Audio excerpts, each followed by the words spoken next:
Mateus, capítulo 10, versículo 24 até o versículo 33. Estamos expondo o livro de Mateus. Já chegamos no livro de Mateus, capítulo 10. Né, Mateus? No livro de Mateus, capítulo 10, versículo 24 até o 33. O tema da mensagem é os encorajamentos do rei.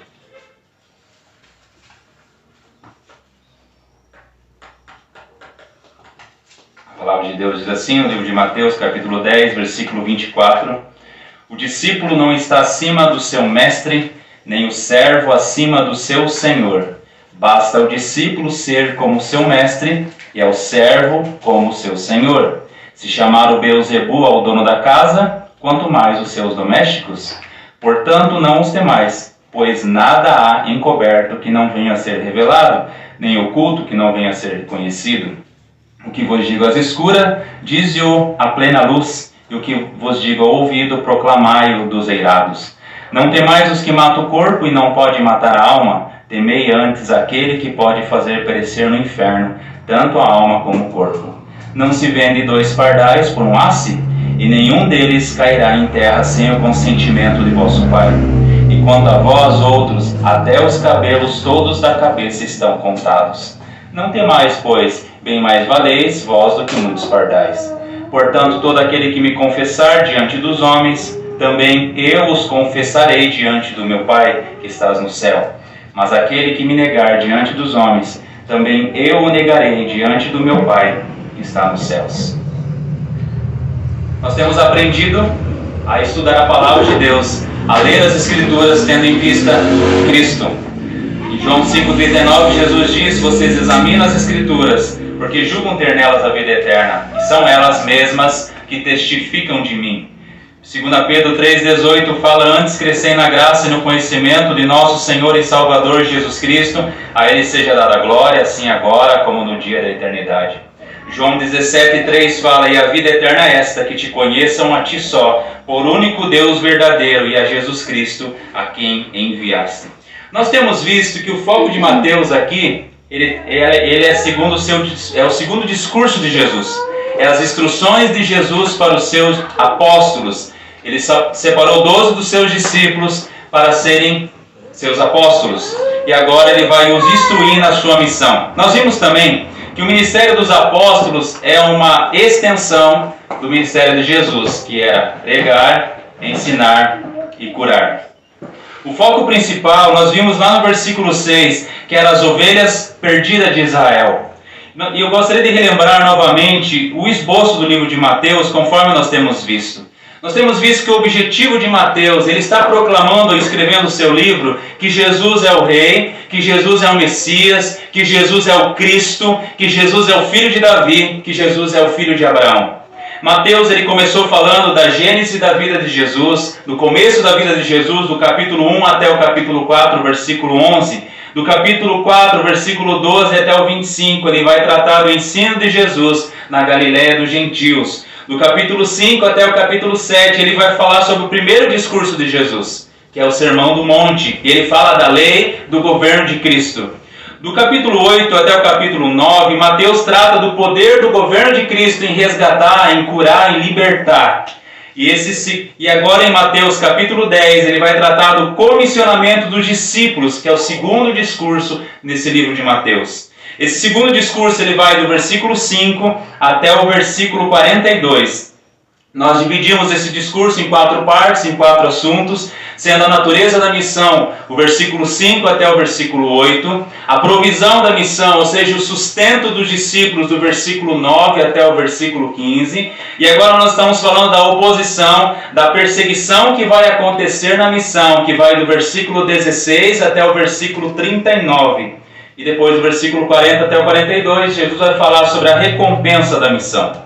Nós destacamos também que a ordem dos eventos, dos incidentes, está diferente no livro de Mateus daquelas que acontece lá em Marcos e Lucas, porque provavelmente Mateus organiza o seu livro por tópicos e não em ordem cronológica.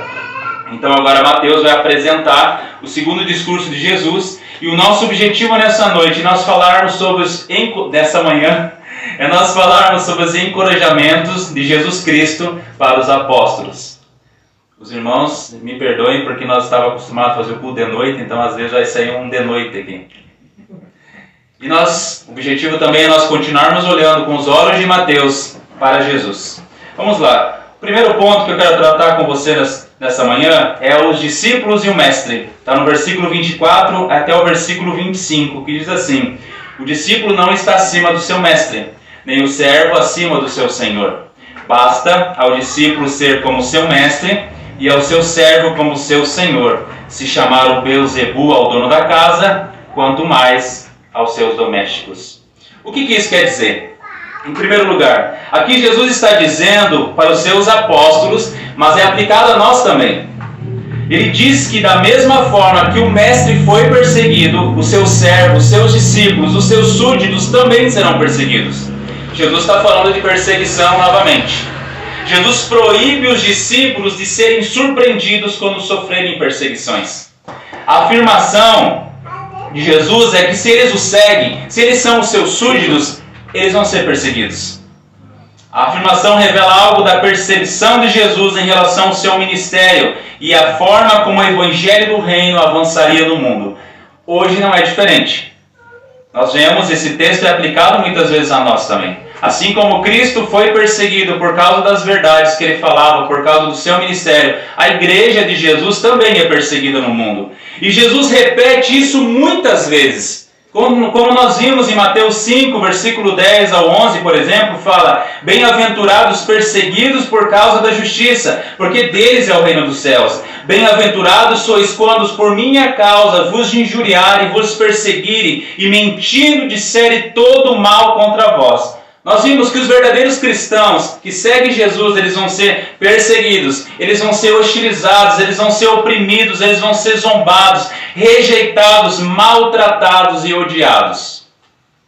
Só isso já tira aquele negócio do evangelicalismo moderno que venha para Jesus e a sua vida vai ficar melhor.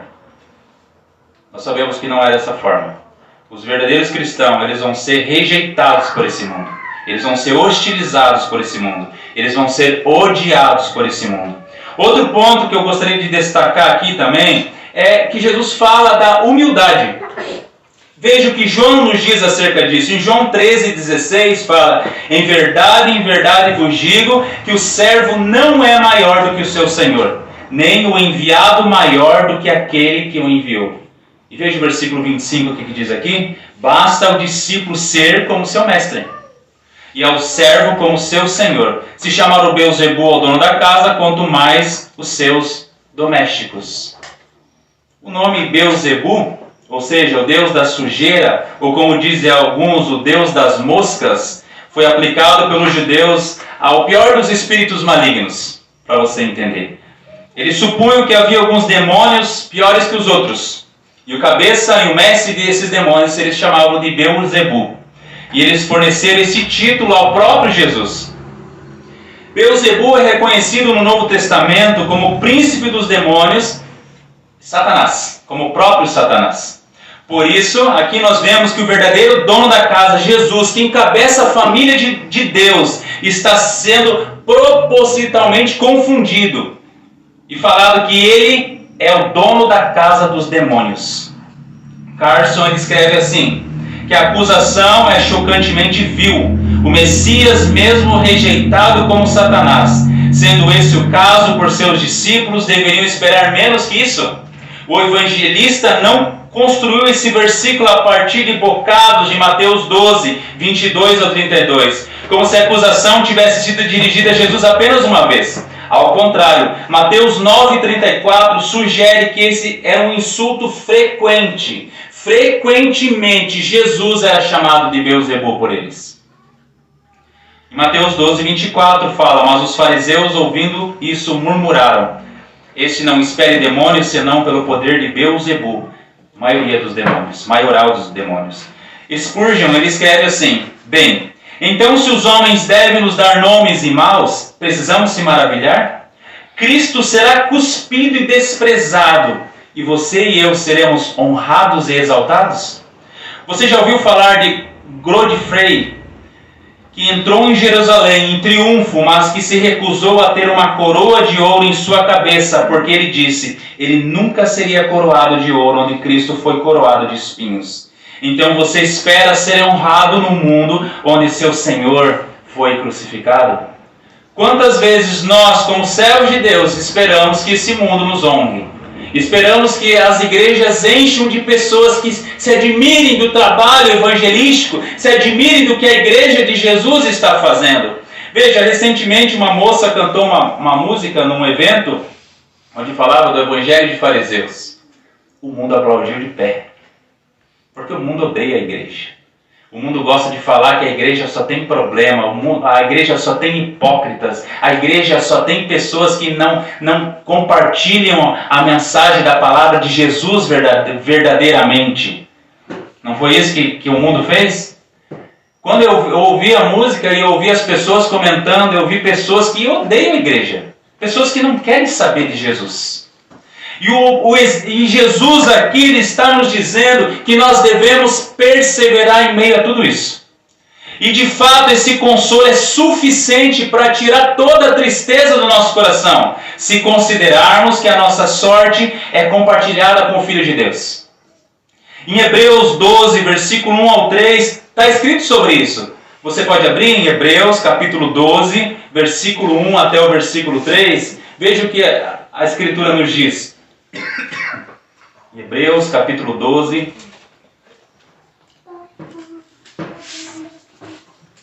versículo 1 até o 3, diz assim: Portanto, também nós, visto que temos a rodear-nos de tão grande nuvem de testemunhas, desembaraçando-nos de todo o peso e do pecado que tenazmente nos assedia, corramos com perseverança a carreira que nos está proposta, olhando firmemente para o autor e consumador da fé, Jesus, o qual, em troca da alegria que lhe estava proposta, suportou a cruz, não fazendo caso da ignominia, e está sentado à destra do trono de Deus. Considerai, pois, atentamente aquele que suportou tamanha oposição dos pecadores contra si mesmo, para que não vos fadigueis, desmaiando em vossa alma. Veja, a Escritura nos fala que nós devemos perseverar, mesmo que nós venhamos ser perseguidos como nosso Senhor foi. O segundo ponto é o não temais. Veja, do versículo 26 até o versículo 31, Jesus fala de 3 não temais. Mas antes disso, eu gostaria de analisar uns detalhes com você. Jesus nos alertou que eles seriam perseguidos, assim como ele seria, assim como nós vamos ser perseguidos. E logo após ele nos disse assim: portanto, vocês serão perseguidos, mas portanto, no versículo 26, não os temais. Versículo 28, não os temais, não temais-os. Versículo 31, não temais, pois. Veja, Jesus fala que eles vão ser perseguidos, que eles vão ser hostilizados, mas logo depois ele diz 3 vezes, não temais. Vamos analisar individualmente para melhor entendimento. Veja, o primeiro ponto, qual que é o foco? Versículo 26 e versículo 27. Alguém quer ler? Mateus 10, versículo 26 e versículo 27.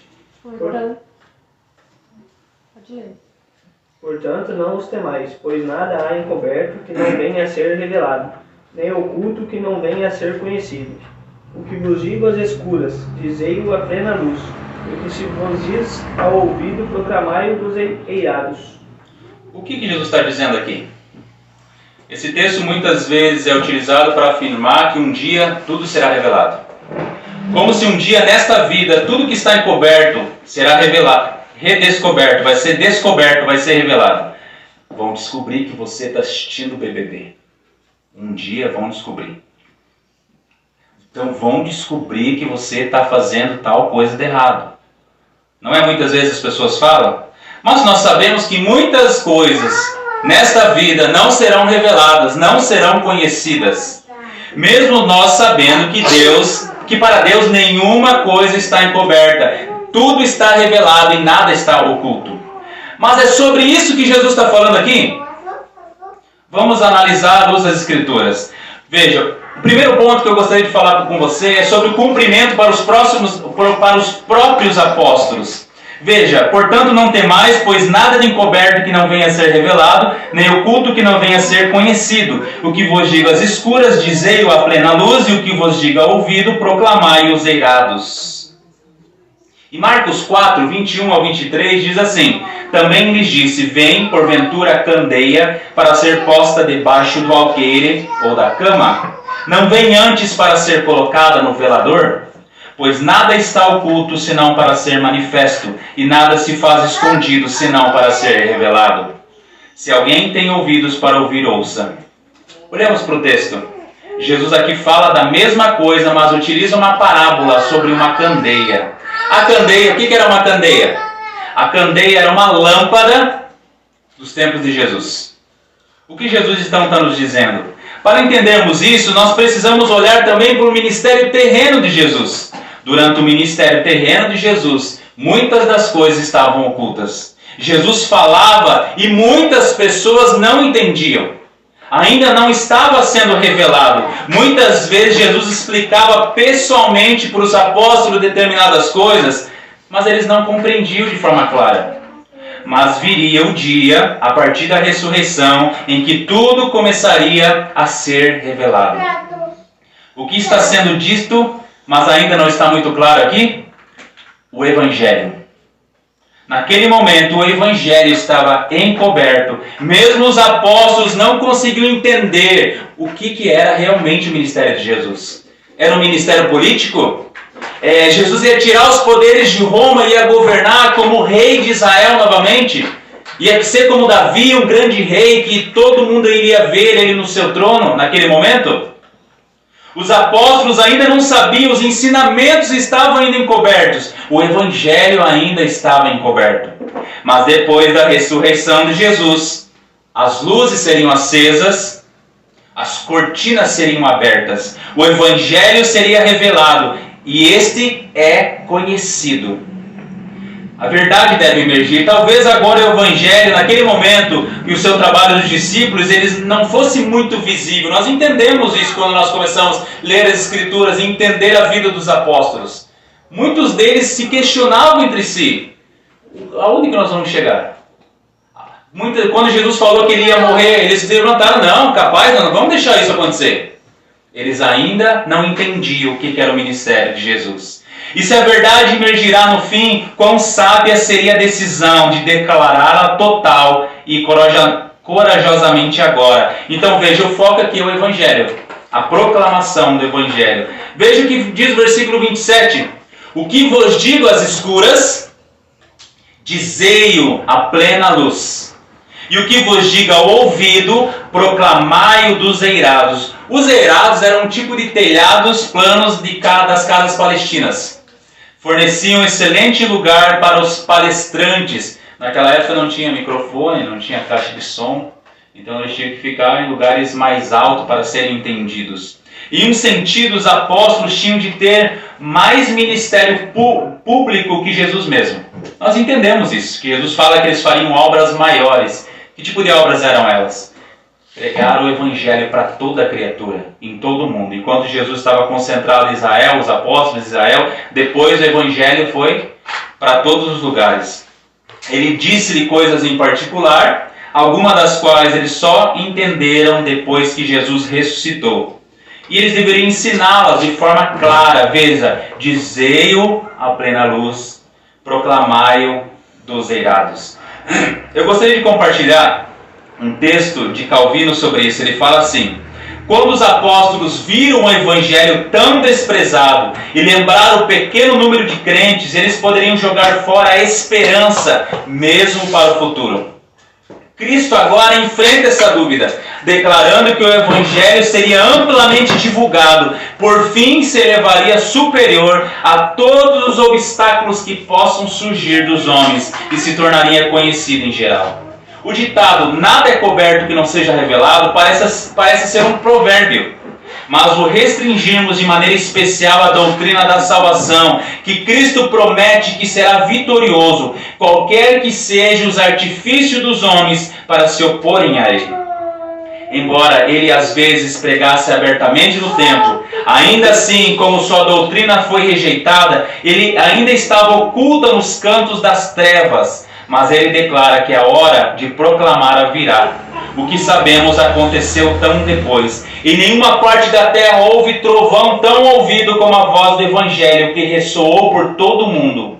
Como essa promessa deve preenchê-los de coragem, Cristo exorta-os a dedicar-se a ela com ousadia e perseverança. E não se assuste, apesar de verem o Evangelho até agora desprezado, mas pelo contrário, tornem-se seus zelosos pregadores.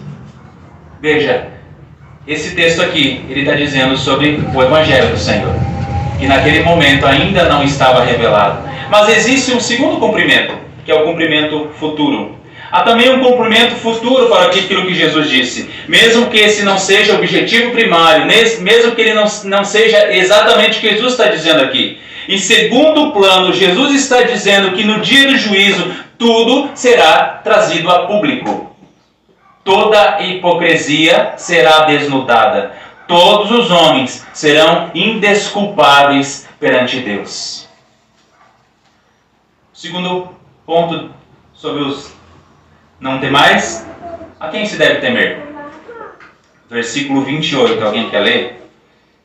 E não temais os que matam o corpo, e não podem matar a alma. Temei antes aquele que pode fazer perecer no inferno a alma e o corpo. O segundo motivo para aprender a não temer os homens emerge do fato de que o pior que eles podem fazer não se compara ao pior que Deus pode fazer. Nós lemos no começo do culto, o livro dos Salmos, que fala que os montes se derretem na presença de Deus. Você já queimou a tua mão? Mas o fogo é tão fraquinho em relação a Deus, não é? Embora Satanás possa ter um certo poder, ou os homens podem ter um certo poder, só Deus pode destruir a alma e o corpo no inferno. Veja, em Provérbios 9:10 fala que o temor do Senhor é o princípio da sabedoria. Pois se Deus for verdadeiramente temido, ninguém mais precisa ser temido. Ter medo dos homens, ele é uma grande armadilha, na verdade, para nós que somos servos do Senhor. Vocês serão perseguidos e maltratados, vão xingar vocês, vão matar vocês. Mas Jesus diz, não temais os que matam o corpo e não podem matar a alma. Temei antes aquele que pode fazer perecer no inferno, tanto a alma como o corpo. E nós encontramos esse ensino em Isaías 8. Abra comigo em Isaías capítulo 8.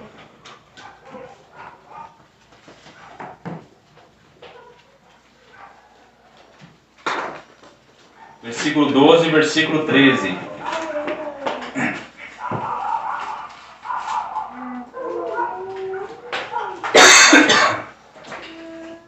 Diz assim, não chamem conspiração a tudo a que esse povo chama conspiração. Não temam aquilo que o povo teme, nem fiquem apavorados. Ao Senhor dos Exércitos, a Ele vocês devem santificar. É a Ele que devem temer. É dele que devem ter pavor. Vocês não devem temer aos homens e o que eles lhe podem fazer. Alguém muito mais poderoso, que a Bíblia chama de o Senhor dos Exércitos, o Deus soberano, o Deus de toda a terra. É aquilo que está escrito em Isaías 51:12. Eu sou aquele que vos consola. Quem, pois, és tu para que temas o homem, que é mortal, o filho do homem que não passa de erva? Aqui é um contraste da natureza temporária da humanidade com a natureza eterna de Deus. Os homens passam. Cadê o governo romano? Cadê o poderoso rei de Roma? Onde está? Aquele que reinava na época de Jesus, onde eles estão hoje? Cadê o reinado de Roma? Onde que ele está? O homem é mortal, ele não passa de erva, como está escrito em Isaías 37:27. Por isso seus moradores, debilitados, andaram cheios de temor e envergonhados. Tornaram-se como a erva do campo e a erva verde, e o capim dos telhados, e o cereal queimado antes de amadurecer. Veja, os homens não passam de erva do campo. Capim dos telhados, logo passam, logo morrem. Essa não é a nossa vida? Muitos de nós aqui vai chegar a 80, 90, no máximo 100, no máximo, não é? E comparado com o poder eterno de Deus, com a eternidade de Deus, nós não passamos do quê? Um capim dos telhados, como diz a Escritura. A quem nós devemos temer? O versículo nos diz: temei antes aquele que pode fazer vocês perecer no inferno, tanto a alma como o corpo. E embora uma pessoa possa matar o corpo, Deus pode punir tanto a alma quanto o corpo. O apóstolo Pedro entendeu isso. Ele nos escreve em 1 Pedro 3, 14 e 15 assim: mas ainda que venhais a sofrer por causa da justiça, bem-aventurados sois. Não vos amedronteis, portanto, com as suas ameaças, nem fiqueis alarmados. Antes, santificai a Cristo como Senhor. Em vosso coração estamos sempre preparados para responder a todo aquele que vos pedir razão da esperança que há em vós. Vejam, Pedro foi o primeiro que, digamos assim, um deles que correu, que negou Jesus, ficou com medo. Mas logo que Jesus ressuscitou, Pedro se tornou outra pessoa. Ele entendeu o que a Escritura nos diz aqui, que nós não devemos temer os homens. E quantos relatos nós vemos dos apóstolos do Senhor sendo julgados muitas vezes e não temiam aqueles homens mortais, porque eles tinham que ter o temor no Senhor. Veja, o foco aqui é o temor ao Senhor. Jesus está dizendo que nós não devemos temer aos homens, mas sim a Deus, que é todo poderoso. Assim deve ser em relação à pregação do Evangelho. Quantas vezes nós ficamos com medo das pessoas se magoarem conosco?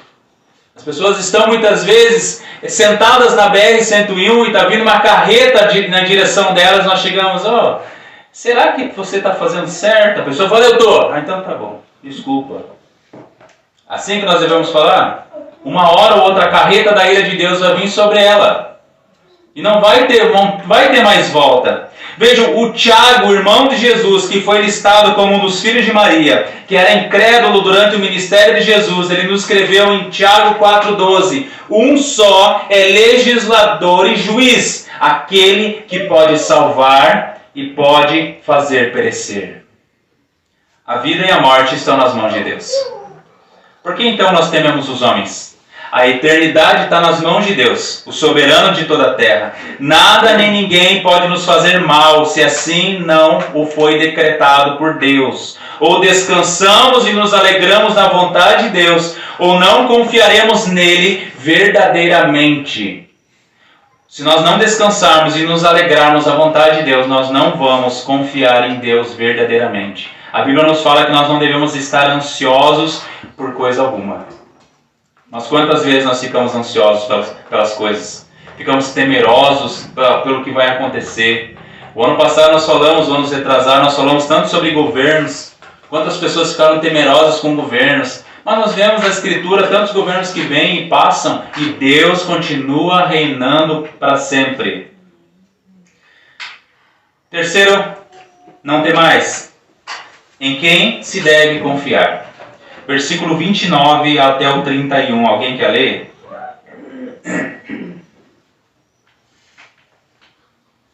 Não se vendem 2 pardais por um aze, e nenhum deles cairá em terra sem o consentimento de vosso Pai. E quanto a vós outros, até os cabelos, todos da cabeça, estão contados. Não temais, pois bem mais valeis vós do que muitos pardais. Portanto, todo aquele... Até 31. O terceiro motivo para não ter medo é um argumento ainda mais conclusivo. Se a providência de Deus é tão abrangente que nem mesmo pardal cai do céu, independente da vontade de Deus, não se pode confiar nesse mesmo Deus para estender a sua providência para os discípulos de Jesus?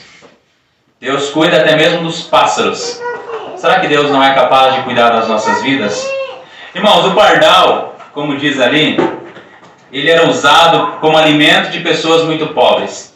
Esse asse aqui é como se fosse a nossa moeda de 1 centavo. Os mais jovens eu acho que nunca viram a moeda de 1 centavo. Eu acho que ela não existe mais. Já viu uma moeda de 1 centavo? Já viu uma moeda de 1 centavo. É raro hoje, né? Nós vemos uma moedinha de 1 centavo. Então, 2 pardais eram vendidos por 1 centavo. Ou seja, não valia nada. É isso que a Escritura está nos dizendo. Que esses pardais, eles não valiam nada. Como Deus é o guardião de nossa vida, nós podemos confiar com segurança na providência de Deus. Antes nós fazemos injustiça a Ele se não lhe confiarmos nossa vida, se Ele tem o prazer de assumir toda a responsabilidade. Quantas pessoas que acham que têm o controle absoluto das suas vidas? Fazem muitos planos, mas muitas vezes não conseguem realizá-los. Porque a resposta certa vem somente do Senhor. É Deus que determina se 2024 vai terminar ou não. Vai terminar para mim, será? Nós não sabemos. Quantos de nós fizemos planos para até março de 2024 realizar coisas maravilhosas? Quantas igrejas que fizeram 12 dias de bênção para 12 dias para 12 meses de sucesso? É mais ou menos assim. E quantos dessas às vezes perderam seus empregos, tiveram dificuldades, tiveram enfermidade, tiveram dores, aflições, angústias? Faz parte da nossa vida, não é? Quantas pessoas fizeram no começo de 2020, o melhor ano da nossa vida vai ser agora? Veio uma pandemia mundial, as pessoas se trancaram em casa, muitas pessoas partiram dessa terra. Quantas dificuldades passaram? As nossas vidas não estão nas nossas mãos. Cristo tem uma visão geral da providência de Deus, como estendendo-se a todas as criaturas. Ele argumenta do maior para o menor, que somos sustentados por uma proteção especial. 1 Pedro 1,5 diz que nós somos guardados pelo poder de Deus. Nós somos sustentados pelo poder de Deus. Quem está falando? Pedro, de novo. Ele entendeu que ele é sustentado pelo poder de Deus. Nós somos sustentados pelo poder de Deus? Dificilmente existe algo de menor valor do que pardais, e ainda Deus está de olho neles para protegê-los, para que nada lhe aconteça por acaso. Veja, muitas pessoas pensam que as coisas não estão no controle de Deus, que nem todas as coisas estão no controle de Deus, que Deus vai cuidar apenas das coisas maiores, não é? E o versículo 29 fala: não vende 2 pardais por 1 asse, nenhum deles cairá na terra sem o consentimento de vosso Pai. Esse Deus de toda a providência é nos apresentado como o nosso Pai, se nós estamos em Cristo. A soberania de Deus não está limitada só à questão da vida e de morte.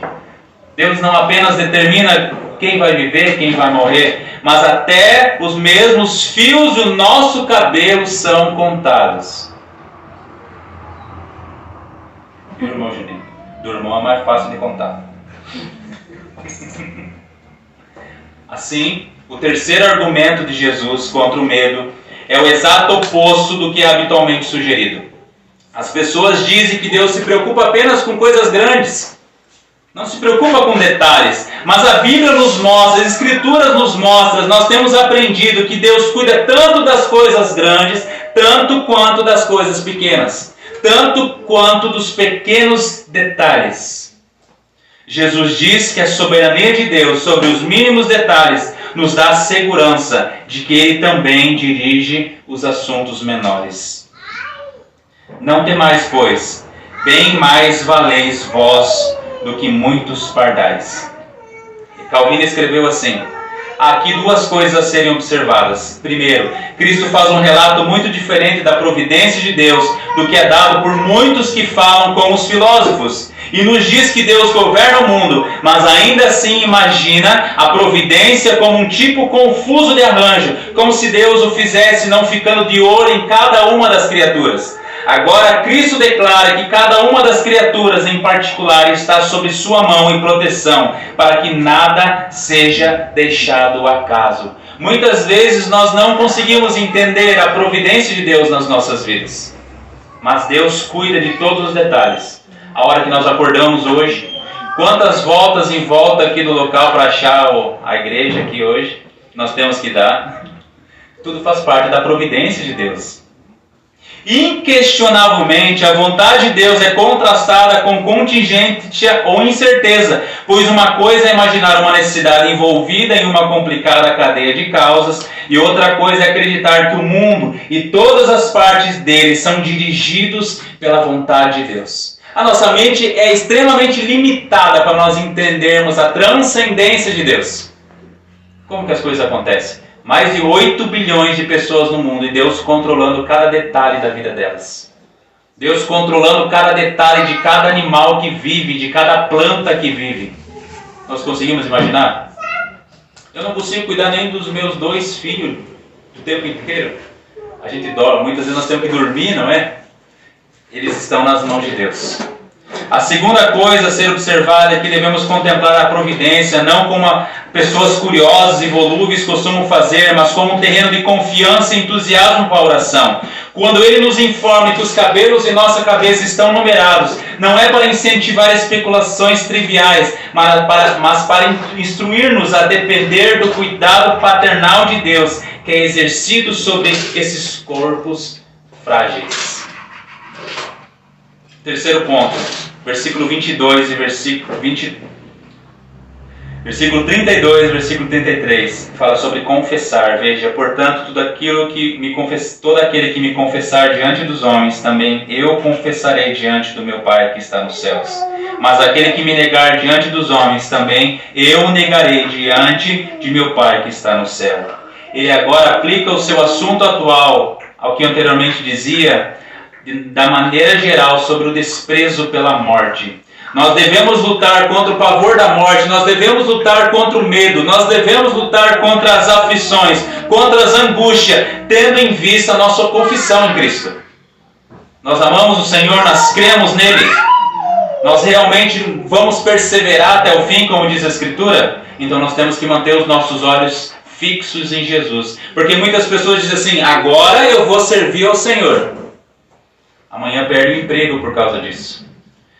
Não está valendo a pena, né? Eu acho que eu vou lá conversar com o meu patrão, porque eu não vou mais na igreja. Eu acho que eu vou largar Jesus para mim voltar para o meu emprego anterior. Nós temos que manter nossos olhos fixados em Jesus, mesmo que isso custe a nossa vida. É isso que a Escritura está nos dizendo. Há muitas pessoas que querem viver um cristianismo, muitas vezes em sua casa, sozinhos no seu quarto. Um cristianismo muitas vezes 007, isolados do mundo, isolados da igreja. E nós sabemos biblicamente que isso não é cristianismo. Jesus nos fala em confessar diante dos homens. Não há como nós dicotomizar a nossa vida. O Heber de Campos fala muito sobre isso. Não há como nós separar as coisas da nossa vida. Ou somos cristãos em todos os lugares, ou nós não somos cristãos. Não há como nós sermos cristãos 007. Nossa, tu é cristão. Faz 45 anos que eu trabalho contigo e eu não sabia. Tem como ser assim? Não tem como ser assim. Como o apóstolo Paulo escreveu em Romanos 10, 9 e 10. Se com tua boca confessares Jesus como Senhor e em teu coração creres que Deus o ressuscitou dentre os mortos, serás salvos. Porque com o coração se crê para a justiça e com a boca se confessa a respeito da salvação. Veja, ele faz um paralelismo no verso 10, que Paulo reverte a ordem dos verbos do verso 9. E assim indica que a crença do coração e a confissão com a boca estão juntas na justificação e estão juntas na salvação. Uma vez eu fui fazer, e como reformado a gente tem um grande problema. Quando a pessoa pergunta: o que eu preciso fazer para ser salvo? Foi me perguntado no meu concílio. E é um grande problema quando um reformado te pergunta isso. Por quê? O que eu preciso fazer para ser salvo? Inicialmente é nada, não é? Daí você pensa, a Bíblia diz crer, se arrepender e crer. O que eu preciso fazer para ser salvo? Se arrepender e crer. Mas ao mesmo tempo, nada. Mas é um grande problema, porque muitas vezes nós não conseguimos entender, nós reformados temos um grande problema de responder às pessoas em relação a isso. O que é necessário para alguém ser salvo? Que se arrependa e creia no Evangelho. Mesmo nós entendemos que a salvação depende do Senhor, que a salvação é de acordo com a soberania de Deus. Aqui o coração representa tudo que é em nós. As pessoas falam, não, mas é só o interior, é só o coração. Não, representa tudo. Quando Deus nos transforma, tudo é mudado em nós. O nosso exterior reflete isso. Como está escrito em Mateus 12:34, a boca fala do que está cheio o coração. Aos que confessam ao Senhor com suas vidas e com sua boca, com sua maneira de viver, está escrito em Apocalipse 3:5. O vencedor será assim vestido de vestiduras brancas e de modo nenhum apagarei seu nome do livro da vida. Pelo contrário, confessarei o seu nome diante do meu Pai e diante dos meus anjos. E no verso 33 diz, mas aquele que me negar diante dos homens também eu negarei diante do meu Pai que está no céu. Os que negam Jesus com sua boca e com a sua maneira de viver, ou quando ocorre uma ameaça pelos humanos, serão negados por Jesus na presença do Pai Celestial. Nós vimos anteriormente sobre isso. Muitas pessoas chegarão no céu e dirão assim, lembra, Senhor, lá eu era músico da igreja, eu era evangelista, eu era apóstolo na terra. Jesus vai dizer, não conheço você, eu não te conheço. 2 Timóteo 2, 11 e 12 fala, fiel é esta palavra, se já morremos com ele, também viveremos com ele. Se perseveramos, também com ele reinaremos. Se o negamos, ele por sua vez nos negará. O apóstolo Pedro também fala em 2 Pedro 2:1. No passado surgiram falsos profetas no meio do povo, como também surgirão entre vocês falsos mestres. Eles introduzirão secretamente heresias destruidoras, chegando a negar o soberano que os resgatou, trazendo sobre si mesmo repentina destruição. E Jesus nos diz em Marcos 8:38, porque qualquer que nessa geração adúltera e pecadora se envergonhar de mim e das minhas palavras, também o Filho do Homem se envergonhará dele, quando vier na glória de seu Pai com os santos anjos. Embora nesse tempo que ele falou, Jesus não tivesse onde reclinar a sua cabeça, em um tempo breve ele seria revelado com divino esplendor como Filho de Deus. Todo aquele que estivesse negando Jesus estaria negando o próprio Pai que estava no céu. E para nós concluirmos, o mundo, amados, está cego para o fato de Jesus ser o Messias, para o fato de Jesus ser o Cristo, para o fato de Jesus ser o Filho de Deus. Os homens negam a Jesus até que os seus olhos sejam abertos e lhes seja dado vida, e lhes seja dado o arrependimento, e lhes seja dado a fé. Este é o Evangelho. Em Romanos 1,16 fala que é o poder de Deus para a salvação de todo aquele que crê. E no versículo 17 que a justiça de Deus se revela no Evangelho. É através do Evangelho que conseguimos entender que não somos merecedores de nada nessa vida. Como diz o irmão Juninho, nós somos pobres e miseráveis pecadores. Nossas obras, a Bíblia fala em Romanos também, são como os trapos de imundícia. Nós somos indesculpáveis perante Deus, porque quando nós somos postos frente a frente com a sua lei e sua justiça, nós se tornamos indesculpáveis perante Deus. Nós não temos como nos justificar. Todos pecamos e destituídos estamos da glória de Deus. Romanos 3:23. Todos somos merecedores do salário do pecado. Qual é o salário do pecado? Romanos 6:23. A morte. Mas por meio do Evangelho não vemos mais de maneira encoberta, não vemos mais por maneira oculta. Ele nos foi descoberto, nos foi revelado e por hoje nos é conhecido. Em Romanos 5:8 fala que Cristo morreu por nós quando ainda éramos pecadores, quando ainda éramos mortos em transgressões e pecados. Romanos 5:9 fala que agora nós somos justificados pelo sangue de Jesus e por ele fomos salvos da ira de Deus. Romanos 5:10 fala que nós somos reconciliados com Deus mediante a morte de Jesus Cristo e fomos salvos por sua vida. Romanos 8:1 fala que agora não há nenhuma condenação para nós. Porque nós fazemos coisas boas, maravilhosas, porque nós fazemos obras? Não. Por causa que nós estamos em Cristo e Cristo morreu por nós. Romanos 8:2 fala, pois Cristo nos livrou da lei do pecado e da morte.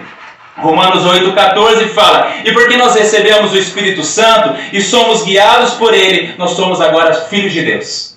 Nós podemos ser chamados agora filhos de Deus. Este é o evangelho precioso de nosso Senhor. Jesus nos ensina isso em Mateus capítulo 10, versículo 24 a 33, que nós sofreremos perseguições por causa disso. Assim como o rei foi perseguido, os seus súditos também serão.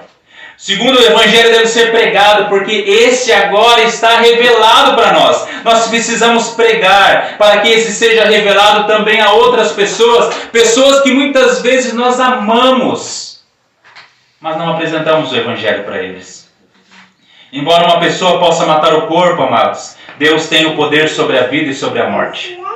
E é o único que pode punir tanto a alma quanto o corpo.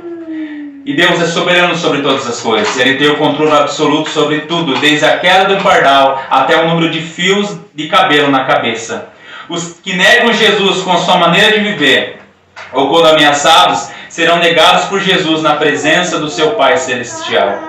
A Bíblia nos ensina, de modo consistente, que o temor e a reverência são respostas apropriadas a Deus. E disse Jesus: portanto, todo aquele que me confessar diante dos homens, também eu confessarei diante do meu Pai que está nos céus. Mas aquele que me negar diante dos homens, também eu o negarei diante de meu Pai que está no céu.